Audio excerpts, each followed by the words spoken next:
News on Fox 6. Tomorrow's National Gun Violence Awareness Day, and ahead of it, community members wore orange and brought signs to downtown Springfield to spread their message against all types of violence. Welcome to Western Mass News at 10, everyone. I'm Chris Pisano.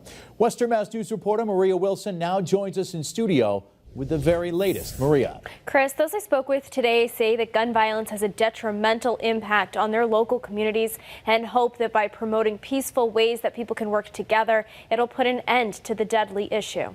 On Thursday, dozens dressed in orange and held signs on Court Square in downtown Springfield to speak out against gun violence in the city's second annual No More Violence event ahead of National Gun Violence Awareness Day. The event is part of the community's latest effort to stand up against violence here in the city of Springfield. The Nonviolent Springfield Coalition partnered with 9 other organizations who say they are committed to ending gun violence. We are against any kind of violence, domestic violence, and trying to promote peaceful ways for people to work together.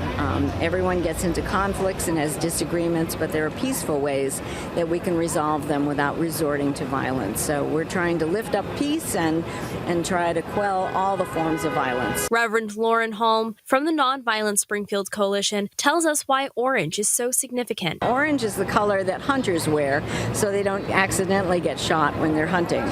So that's been appropriated by people that are concerned with gun violence. We wear orange to highlight the problems of gun violence. Mass shootings and other incidences of gun violence continue making headlines across the country. As of May 1st, about 14,000 people have died from gun violence nationwide this year alone, which averages to 115 deaths every day, according to the Gun Violence Archive. The K-12 school shooting database reports nearly 170 shooting incidences at schools so far this year, suggesting more school shootings than days this year, a number that frightens Springfield resident Amanda Paredes. I have 3 nieces who I'm always scared for them to go to schools these days. Paredes tells Western Mass News the threat of gun violence strips away many people's sense of safety. You don't want your children or your family, your friends to be walking around in a city where it's not safe, to not feel like you have that comfort in your own city, in your own